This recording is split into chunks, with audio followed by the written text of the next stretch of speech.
আসসালামু আলাইকুম রহমতুল্লাহ বারাকাত। জুমার খুতবা যে মসজিদে সম্মানিত খতিব হাফেজাহুল্লাহ তাআলা পেশ করেছেন, তার সংক্ষিপ্ত অনুবাদ আপনাদের সামনে পেশ করব। চিন্তা করুন প্রত্যেকে আপন আপন জায়গা থেকে যে আপনার সবচাইতে প্রয়োজনীয় নিয়ামত কি। আপনি বেঁচে থাকার জন্য, জীবনযাপনের জন্য সবচাইতে জরুরি এক নম্বরে যে নিয়ামতের প্রয়োজন আল্লাহ রাব্বুল আলামিনের অসংখ্য নিয়ামত রয়েছে। সবচাইতে বড় নিয়ামত হচ্ছে ঈমান ইসলাম। কিন্তু যে ঈমান ইসলাম সম্পর্কে অধিকাংশ মানুষ গাফিল। কিন্তু তারপরে মানুষের জীবনযাপনের জন্য সবচাইতে জরুরি আবশ্যক নিয়ামত কি হতে পারে? কেউ হয়তো বলবেন যে পানাহার। কেন? পানি ছাড়া বাঁচা যাবে না, না খেয়ে অনাহারে বাঁচা যাবে না। তাহলে সেই ক্ষেত্রে বলবো যে মানুষ পানি ছাড়াও দীর্ঘ সময় বাঁচতে পারে। 1 ঘন্টা, 1 দিন, 2 দিনও বাঁচতে পারে। এক কথায় পানি কিছু সময় না পেলেও মানুষ বাঁচতে পারে। খাবার না পেলেও কয়েকটা দিন বাঁচতে পারে অবশ্যই। কেউ বলবেন যে সুস্থই যদি না থাকি, শরীর না চলে, তাহলে আর কি দুনিয়া আছেই বাকি? তাহলে মূল্যবান সম্পদ, এতে কোনো সন্দেহ নেই। পানাহারেরও অনেক গুরুত্ব রয়েছে, আল্লাহর বড় নিয়ামত, এবং সুস্থতারও নিয়ামত, অত্যন্ত বড় নিয়ামত। জি, কিন্তু সুস্থতা ছাড়াও অনেক মানুষ আছে ওই 20 বছর 25 বছর বয়সে ছোটোকাল থেকে রুগী, তারপরে 70-80 বছর চলেই যাচ্ছে, তার জীবনটা কেটেই যাচ্ছে, কষ্টেই কাটছে হয়তো, কিন্তু কেটেই যাচ্ছে। তাহলে এর চাইতে গুরুত্বপূর্ণ একটি নিয়ামত রয়েছে, যে নিয়ামত ছাড়া মানুষ একটি মুহূর্ত জীবনযাপন করতে পারবে না, চলাফেরা করতে পারবে না, ঘুমাতে পারবে না, খাবার দাবার সামনে থাকলে খেতে পারবে না, স্ত্রী আছে তার সাথে একটু হাসি খুশি করতে পারবে না, ছেলে মেয়েকে, পরিবারকে দূরে রেখে এসে বা কোনো জায়গায় আপনি পার্কে ছেড়ে আসলেন, সমুদ্র বিচে ছেড়ে আসলেন, অথবা প্রবাসী বিদেশে এসছেন, কোনো জায়গায় রেখে এসছেন, গ্রামের বাড়িতে অথবা শহরে কোনো জায়গায় বাসা ভাড়ায় রেখে এসছেন, কখনো আপনি শান্তিতে জীবনযাপন করতে পারবেন না। সে নিয়ামত যদি আপনি হারিয়ে ফেলেন, সে নিয়ামতের নাম হচ্ছে আল আমন, নিরাপত্তা। নিরাপত্তা যদি না থাকে তাহলে মানুষ মোটেই জীবনযাপন করতে পারবে না, একটি মুহূর্ত শান্তিতে কাটাতে পারবেন না। আরামদায়ক বিছানা, কোনো রকমের সেখানে কোনো অশান্তির কোনো কারণ নেই, একমাত্র নিরাপত্তা নেই, ঘুম আসবে না। খাবার সামনে প্রস্তুত হয়ে রয়েছে, এত সুন্দর খাবার, যে খাবার শহরের কেউ পায় না, ভিতরে ঢুকবে না খাবার। স্ত্রী, ছেলে মেয়ে, কাউকে নিয়ে শান্তি পাবেন না, নিজেও শান্তি পাবেন না, তারাও শান্তি পাবেন না। বাড়িতেও শান্তি নেই, বাড়ির বাইরে রাস্তাঘাটে গেলেও শান্তি নেই। মসজিদে সালাত আদায় করতে পারবেন আপনি দোকানপাট খুলতে পারবেন, আপনি রাস্তাঘাটে চলাফেরা করতে পারবেন, আপনি হজ উমরা করতে পারবেন যদি নিরাপত্তা না থাকে। কিন্তু অধিকাংশ মানুষ এই নিরাপত্তার এত বড় গুরুত্বপূর্ণ নিয়ামতের মূল্যায়ন করে না, অনুধাবন করার উপলব্ধি করে না। কারণটা কি জানেন? কারণটা হচ্ছে যে নিয়ামত আমরা অধিকাংশ মানুষ হারাইনি, আছে, হয়তো বিঘ্নিত হচ্ছে, বিভিন্ন জায়গায় কিছু অশান্তি দেখা যাচ্ছে, কিন্তু নিয়ামত পুরোপুরি আমরা হারিয়ে ফেলিনি। এই নিয়ামত যার হারিয়ে ফেলেছে তাদের তিক্ত অভিজ্ঞতা রয়েছে। আজকের জামানাতেও আপনি দেখতে পারেন ফিলিস্তিনে যেসব মুসলিম ভাই বোনেরা বসবাস করছে, তারা কি অবস্থায় জীবনযাপন করছে বলুন তো দেখি। যারা বার্মায় জীবনযাপন করছে তারা কি অবস্থায় জীবনযাপন করছে চিন্তা করুন তো দেখি। যারা সুদানে জীবনযাপন করছে বর্তমানে, তাদের কি অবস্থা রয়েছে একটু চিন্তা করুন, পৃথিবীর খবর রাখুন। যারা নিয়ামতের এই নিরাপত্তার নিয়ামতকে হারিয়ে ফেলেছে, তাদের অবস্থাটা কি চিন্তা করুন তো। ঘরেও শান্তি নেই, বাইরেও শান্তি নেই, ছেলে মেয়েকে কোনো জায়গায় ছেড়ে গিয়েও শান্তি নেই, দোকানপাট খুলেও শান্তি নেই, টাকা পয়সা নিয়েও শান্তি নেই, কোনো জায়গায় শান্তি নেই। মসজিদও যেতে পারছেন না, জমা পড়তে আসতে পারতেন যদি নিরাপত্তা না থাকতো, সিকিউরিটি না থাকতো, যে যানটা নিয়ে যাচ্ছি, যানটা নিয়ে ফিরে আসবো। কত বড় নিয়ামত! এই জন্য আল্লাহ রাব্বুল আলামিন মক্কার কাফের কুরাইশদেরকে সবচাইতে বড় নিয়ামত, পার্থিব নিয়ামতের কথা স্মরণ করিয়ে দিয়ে যেই রব তাদেরকে এই নিয়ামত দান করেছেন সেই রবের ইবাদত বন্দেগীর জন্য আহ্বান করেছেন, দাওয়াত দিয়েছেন। সূরা কুরাইশ সবার মুখস্থ রয়েছে যারা মোটামুটি নামাজি, ফালিয়াবুদু রাব্বা হাযাল বাইত। এই মক্কার মুশরিকরা এই দেবদেবীর ইবাদত পূজা উপাসনা না করে ফালিয়াবুদু, তারা যেন ইবাদত বন্দেগী করে রাব্বা হাযাল বাইত, এই পবিত্র ঘর যে বাইতুল্লাহ, খানায় কাবা, কাবা ঘর, এই ঘরের যিনি মালিক রব তার যেন ইবাদত বন্দেগী করে, দরগা দুর্গার পূজা যেন না করে, আল্লাহ ছাড়া অন্যের কাছে, রব ছাড়া অন্যের কাছে যেন সিজদা না করে, না ঝুঁকায়, আল্লাহ ছাড়া অন্যের কাছে যেন দ্বারস্থ না হয়, দোয়া না করে। ফালিয়াবুদু রাব্বা হাযাল বাইত, এই বাইতুল্লাহর রবের যেন তারা ইবাদত করে। নিয়ামত আল্লাহ অসংখ্য দিয়েছেন, অন্য নিয়ামতের কথা আল্লাহ বলেন, এই নিয়ামতের কথা বলেছে আল্লাযী আত'আমাহুম মিন জু' ওয়া আমানাহুম মিন খাউফ। দুটো নিয়ামতের কথা বলেছে। নিরাপত্তার সাথে সাথেই আর একটি গুরুত্বপূর্ণ নিয়ামত লাগবে, না হলে বেঁচে থাকতে পারবেন না, সুস্থ থাকতে পারবেন না। এই জন্য আল্লাহ দুটো নিয়ামতের কথা বলেছেন। আল্লাযী আত'আমাহুম, যেই সত্তা, যেই মালিক, যেই রব, আত'আমাহুম, খাবারের ব্যবস্থা দিয়েছেন, খেতে দিয়েছেন, মিনজু, যখনই মানুষকে খিদা লাগে, খিদা লাগলেই খাবার চলে আসছে, খিদা লাগলেই খাবারের ব্যবস্থা হয়ে যাচ্ছে। তাহলে ক্ষুধার্ত হলে পানির ব্যবস্থা, খাদ্যের ব্যবস্থা, ক্ষুধা পিপাসা নিবারণের জন্য এটা অত্যন্ত গুরুত্বপূর্ণ। হয় নিরাপত্তা না থাকলে কয়দিন না খেয়ে বাঁচবে, কয়দিন আপনি পানি ছাড়া বাঁচবে, বাঁচতে পারবেন না, কোথাও শান্তি পাবেন না আপনি, আপনার জীবন অচল হয়ে যাবে। ওয়া আমানাহুম মিন খাউফ, এবং যেই আল্লাহ রাব্বুল আলামিন মানুষকে ভয়ভীতি থেকে নিরাপদ করেছেন, নিরাপত্তা দান করেছেন। বিশেষ করে মক্কার লোকেরা তাদেরকে সম্মানের দৃষ্টিতে সবাই দেখত, এবং মক্কা নগরীকে সবাই আল্লাহর পবিত্র ভূমি মনে করত, শিরক কুফরি করলেও। সুতরাং মক্কার ওপর কোনো কাফেরও সেই যুগে আক্রমণ করার সাহস করত না, আল্লাহর গজব নেমে আসবে। আর চোখের সামনে আল্লাহ দেখিয়েও দিয়েছেন, আবরার হস্তি বাহিনীকে ধ্বংস করে। তাতে আরও বেশি মক্কার কুরাইশদের, মক্কার যারা বাসিন্দা তাদের একটা প্রভাব প্রতিপত্তি আরও মজবুত হয়েছে, শক্তিশালী হয়েছে। আল্লাহ রাব্বুল আলামিন এই নিয়ামত স্মরণ করে দিয়ে আল্লাহর তৌহিদের দিকে আহ্বান করছেন যে আল্লাহর তৌহিদ একত্ব প্রতিষ্ঠা করো, শিরক কুফরি করিও না, দেবদেবীর পূজা করিও না, পথভ্রষ্ট হও না। যেই রাসূল ইসলাম, তৌহিদ, সুন্নাহর দাওয়াত নিয়েছে সেই রাসূলের দাওয়াত কবুল করো।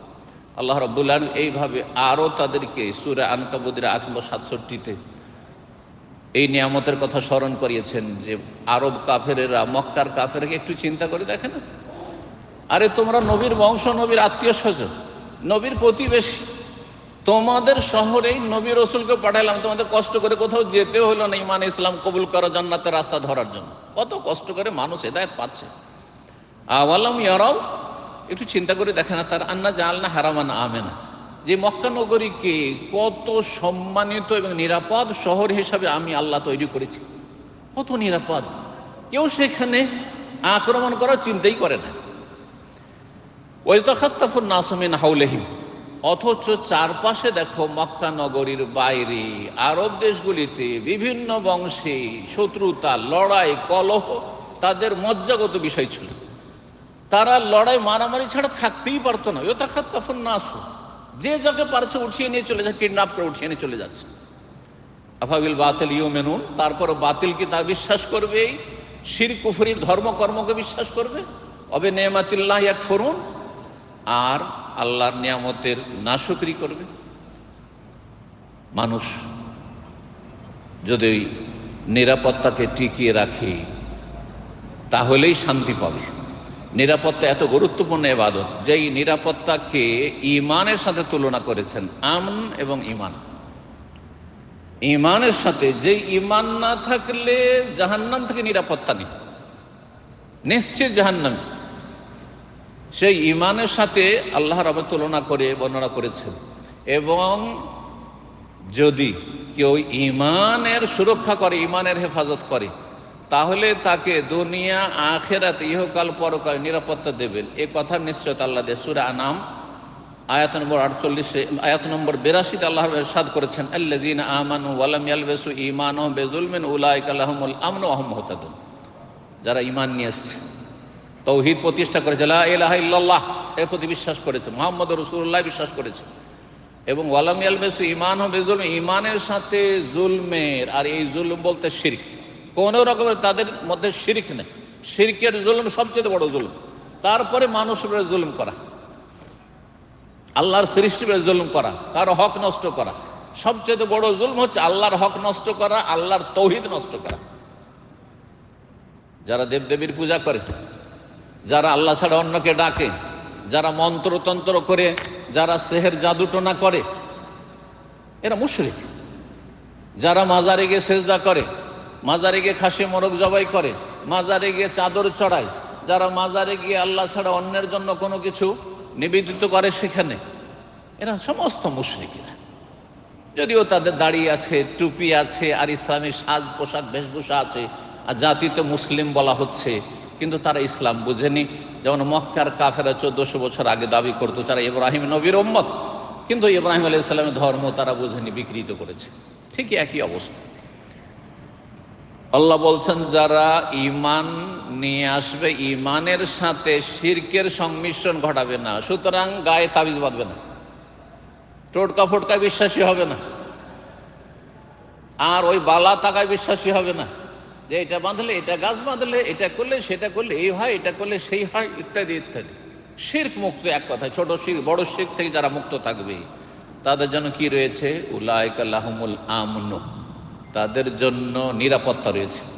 পুরোপুরি যদি আপনি জুলুম থেকে বাঁচতে পারেন, পুরোপুরি নিরাপত্তা রয়েছে।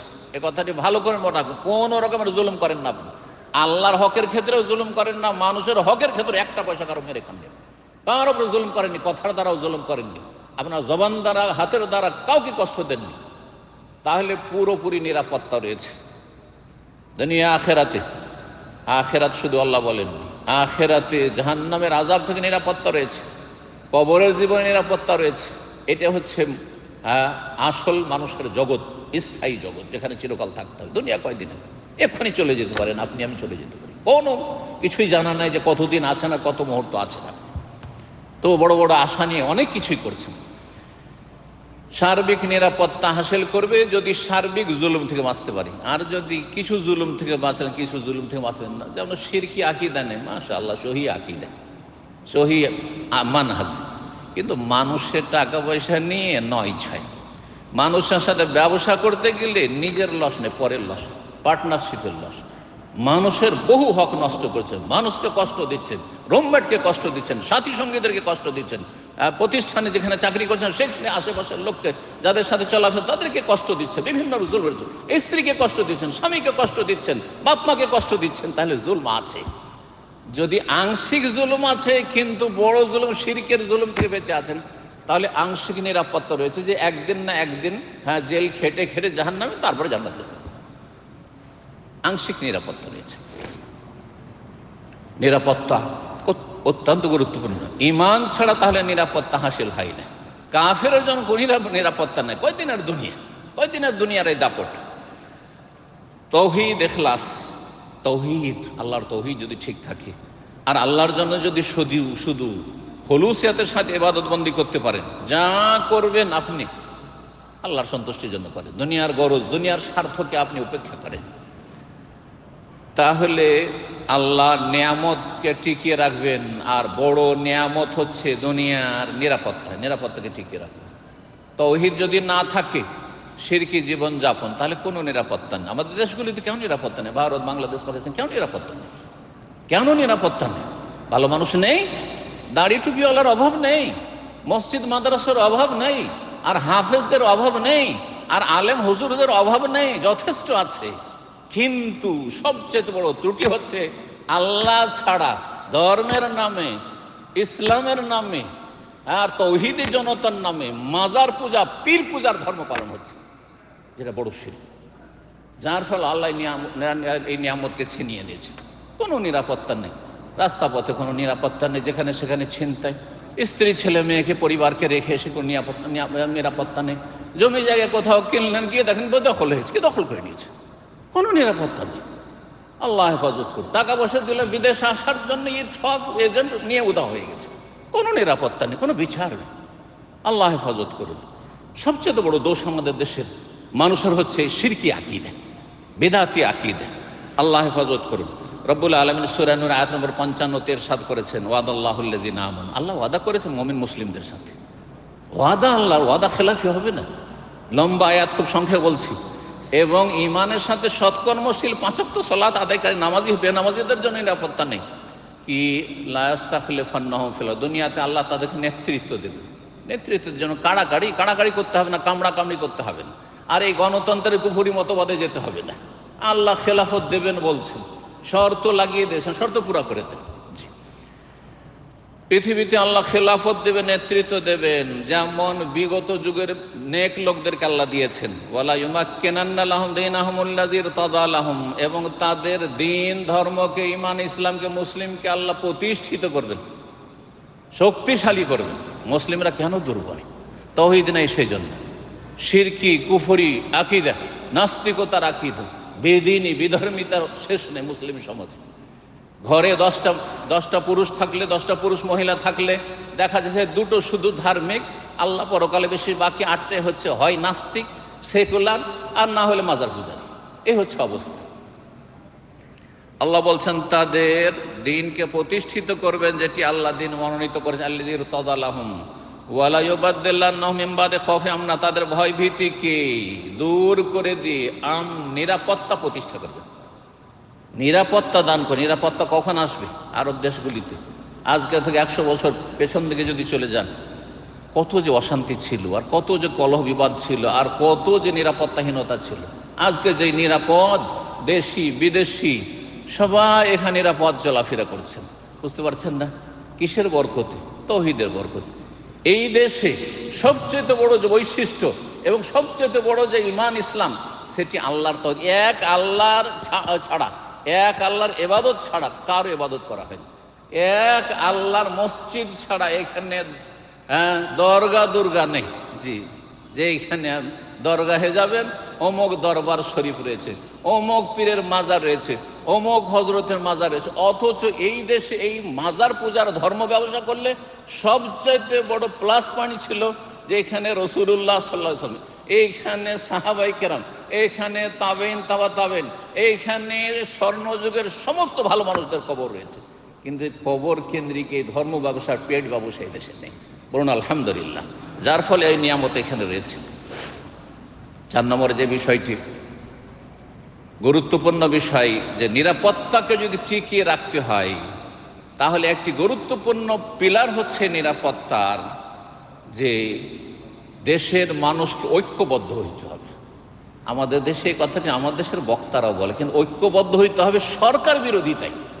এইখানে খাওয়ারে জঙ্গিদের কে ইন্ধন দেওয়া হচ্ছে, আর এইখানেই গুমরাহি বিরাজমান করছে। আমাদের দেশে ঐক্য গড়ে তুলতে হবে, মানে সরকার বিরোধী আন্দোলন করতে হবে, পতন ঘটাইতে হবে, দেশে বিশাল বিশাল মিছিল করতে হবে, বিক্ষোভ করতে হবে, আর জ্বালাও পোড়াও করতে হবে, আর অশান্তি সৃষ্টি করতে হবে। আর কত কার যে প্রাণ গেল, আর কত কার যে ফ্লাইট বাতিল হইলো, আর কত কার যে ভিসা গেল, কত কার যে কত বিপদ হলো, কত রাস্তাতে অ্যাম্বুলেন্সে রোগী মারা গেল, হাসপাতালে পৌঁছিতে পারলো না। আর এছাড়া যে কত রকমের অশান্তি রয়েছে। আর তারপরে তো দমন নীতি শুরু হলো, যাদেরকে উৎখাত করতে চাইছিলেন তারা তো দমন নীতি অবলম্বন করলো। তা করবেই, কারণ কেউ এই যেই জায়গায় পৌঁছা সেখান থেকে নামতে চাইবে না। আর নামাতে চাইবেন যেটা ইসলাম আপনার সমর্থন করেন, ইসলাম যেটা বলে সেটাতে ফিরে আসতে হবে। সুতরাং ইসলাম কি বলে? লুজুম ও জামাতুল মুসলিমিন, মুসলিম জামাত হইতে হবে। মুসলিম জামাত মানে দেশে মুসলিম সরকার। সুতরাং মুসলিম সরকার যদি পাপিষ্ট হয়, বিভিন্ন পাপ করছে, জনগণ পাপ করেন, ওকে ফেরেশতা আকাশ থেকে নেমে এসছে না? আপনাদেরই একজন সে। আপনারাও বিভিন্ন পাপে জড়িয়ে আছেন, তারা বিভিন্ন পাপে জড়িয়ে আছে। আপনার কাছে এই সীমিত কটা পয়সাতেই এত পাপে জড়িয়ে আছেন, তো আপনার কাছে ওই নেতার মতো যদি পয়সা হতো তাহলে কত পাপে জড়াইতেন আপনি চিন্তা করেছেন? যে আপনি কি আপনার ইমান ইসলাম ঠিকাতে পারতেন না? একবারে পাপে ডুবে যেতেন, আরো খারাপ হয়ে যেতেন। যার সম্পর্কে আপনি বলছেন, সমালোচনা করেছেন, তার চাইতে খারাপ হয়ে যেতেন আপনি যদি এত পয়সা পেতেন, আপনি আর এত ক্ষমতা পেতেন। তাহলে চিন্তা করুন। তাহলে তো মুসলিম জামাত মানে মুসলিম শাসক রয়েছে, সুতরাং মুসলিম শাসকের সাথে ঐক্যবদ্ধ হয়ে জীবনযাপন করতে হবে এবং মুসলিম শাসকের বৈধ আইনগুলি শুনতে হবে, মানতে হবে। আসাম ওয়াত হাদিস রয়েছে। কারণ কোনো দেশে নিরাপত্তা কায়েম হবে না যদি ঐক্য না থাকে, স্থিতিশীলতা কায়েম হবে না। দেশে শান্তিতে আপনি চলাফেরা করতে পারবেন না যদি সেখানে নিরাপত্তা না থাকে। আর ওয়ালা জামাতা ইল্লা বিআমান, আর ঐক্যবদ্ধ হতে পারবেন না যতক্ষণ পর্যন্ত একজনকে আপনি নেতা বাছাই না করবেন। আমরা ইফতার ক্যাম্পে ভলেন্টিয়ার বানিয়ে দেখেছি, মাত্র 25-30টা ভলেন্টিয়ার, তার মধ্যে একজনকে নেতৃত্ব দিয়েছি। তার মধ্যে মাত্র 30 জনের মধ্যে 2-4-10 জন এমন আছে যান আপনার কাজ করেন, যাকে মালিকান ওকে মানতে চাই না। বাস্তব কথা বলছি, তিক্ত অভিজ্ঞতার কথা বলছি। এই 25-30টা লোকের মধ্যে একজনকে নেতা বানিয়ে তাকেই মানতে চান এই 25টা লোক, তাহলে দেশে 15 কোটি 20 কোটি মানুষ বাস করে। হ্যাঁ, মানুষ আসলে কেউ কাউকে মানতে চায়, যার ফলে অশান্তি। তখন কি হয়? আপোষ কলহ বিবাদ। তুই আমার কথা মানবি না, হ্যাঁ, তাহলে আচ্ছা তোকে আমি কোণঠাসা করার চেষ্টা করব, দেখি তোকে এই ভলেন্টিয়ার থেকে বের করার চেষ্টা করা যায় কিনা। হবে না? হবে না? হ্যাঁ, তোকে এই করা যায়, সেই করা যায়, আগামী বছর তোকে আর কোনো চান্স দেওয়া হবে। করবে না? করবে না? আপনিও তাকে তাড়াবার চেষ্টা করবেন, আপনাকেও সে তাড়াবার চেষ্টা করবে। এই কয়জনে এক হতে পারছেন না, এটা মানুষের বদ স্বভাব এবং এটা হচ্ছে জাহেলি চরিত্র। মাসাইলুল জাহেলি ইমাম মুহাম্মদ আব্দুল্লাহ রাহিমাহুল্লাহ আলোচনা করেছেন। ঐক্য যদি ঐক্য কখন হবে? যখন একজনকে নেতা মানবে। নেতা মানা জরুরি। বাড়িতে বাপ মাকে যদি না মানে ছেলে মেয়েরা, তাহলে বাড়িতে শান্তি আছে? কোনো শান্তি নেই, কোনো শান্তি নেই। ওয়ালা ইমামা ইল্লা বিসামিন। আর নেতা কখন নেতার মতো নেতা হইতে পারবে? যখন তার কথা শুনবেন। মানলে বাপ, না মানলে সে কিছুই না। মানলে মা, তার কথা মানলে মা, না হলে সে কিছুই না। হ্যাঁ, মানলে বড় ভাই, না হলে কেউ কিছু না। মানলে শেখ, না হলে 1 পয়সার মূল্য নেই আপনার কাছে তার কথা। জি, সুতরাং একজনকে অবশ্যই নেতা হিসাবে বেছে নিতে হবে, তাহলে তার মাধ্যমে ঐক্য আসবে, আর ঐক্যের মাধ্যমে নিরাপত্তা আসবে। নবী সাল্লাল্লাহু আলাইহি ওয়াসাল্লাম হাদিস মুসনাদ আহমদে রয়েছে, সালাসুন, 3টি বৈশিষ্ট্য রয়েছে, লা ইয়াগিল্লু আলাইহিনা কালবু মুসলিম, মুসলিমের অন্তরে এই 3টি বিষয় যেন কোনো রকমের খেয়ানত না থাকে। ইখলাসুল আমালিল্লাহ, কাজ করবেন আল্লাহর জন্য, তৌহিদ ভিত্তিক, হুলুসিয়াতের সাথে, নিষ্ঠার সাথে। 2 নম্বর বৈশিষ্ট্য হচ্ছে মুসলিমের মুনাসাহাতু আইম্মাতিল মুসলিমিন, মুসলিম শাসকদের হিতাকাঙ্ক্ষী হবেন। হিতাকাঙ্ক্ষী হওয়া মানে দেশে অশান্তি সৃষ্টি করে না। হিতাকাঙ্ক্ষী মানে সুযোগ পেলে তাদেরকে ভালো বানাবার চেষ্টা করবে, তাদের খারাপগুলি দূর করার চেষ্টা করবে। দেশে এইরকম অন্যায় কাজ হচ্ছে, আর তাদের কাছে এই কথাগুলি পৌঁছাইতে পারছি এবং তাদেরকে সৎ পরামর্শ দিতে পারছি, আর আমার পরামর্শে তারা মূল্যায়ন করছে। কোনো নেতার এমপির কাছে পৌঁছিতে পারছেন, কোনো মন্ত্রীর কাছে পৌঁছিতে পারছেন, কোনো কমিশনার কাছে পৌঁছিতে পারছেন, কোনো দায়িত্বশীলের কাছে পৌঁছিতে পারছেন, তাহলে তার কাছে সেগুলি পার্সোনালি, গোপনে পৌঁছাইতে হবে। আমার দোষ উদাহরণ দিই, আমার যদি দোষ থাকে, আমার অফিসে এসে যদি বলেন, তো কখনো আমি রাগ করবো, মাইন্ড করবো না, কারণ আমি পার্সোনালি জেনে নিলাম যে আমার দোষগুলো আমি দেখতে পাই না। হয়তো পেছনে আমার কাপড়ে কোনো কিছু খারাপ ময়লা আবর্জনা লেগে আছে, আমি দেখতে পাই না, কিন্তু আপনারা দেখতে পাচ্ছেন।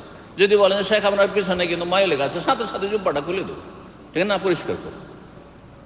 কিন্তু যদি বাইরে বললে, রাস্তা আরে আরে জানো, আরে এইরকম দোষ আছে শেখের মধ্যে, আরে কাপড়টাও দেখেন না, কি কাপড় পরে আছে, পিছনে কি লেগে আছে, তা আমার কাপড়টা ঠিক হবে? ওই কাপড় পরে আবার সন্ধ্যাবেলায় চলে আসবো অবশ্য, তাই না? ঠিক ওই রকমই। তাহলে বাইরে বলে লাভ না। আমাদের দেশে করে কি, সরকার বিরোধী আন্দোলন বাইরে স্টেজে, জুমার খুতবায় যদি উঠে যেতে পারে তো ফাটিয়ে ফেলবে আবার সরকার বিরোধী কথাই। যদি জলসার মাহফিলে মাইক ফাটিয়ে ফেলবে। কিন্তু যখন সরকারের সামনে বা কোনো নেতার সামনে, চেয়ারম্যানের সামনে যাওয়ার সুযোগ হবে, তখন ভালো কথা বলার তৌফিক নেই। পার্সোনালি ভালো কথা বলবো, নসিহামূলক কথা বলবো, যেটা বলার তৌফিক, কারণ ইসলাম বুঝে না। অথচ রাসূলুল্লাহ বলেছেন মুনাসাহাতু আইম্মাতিল মুসলিম, শাসকদের, নেতৃস্থানীয় ব্যক্তিদের নসিহা মানে গোপনে উপদেশ দেবেন আপনি। অলজুম ও জামাত, তাতে সংশোধন হবে। 3 নম্বর বৈশিষ্ট্য মুসলিমের হচ্ছে, এই ক্ষেত্রে যেন খেয়ানত না হয়, সেটা হচ্ছে ঐক্যবদ্ধ জীবনযাপন। সবাই এক হয়ে কাজ, আহলে সুন্নাত ওয়াল জামাত কোরআন সুন্নাহর অনুসারীরা এক হওয়ার চেষ্টা করবে।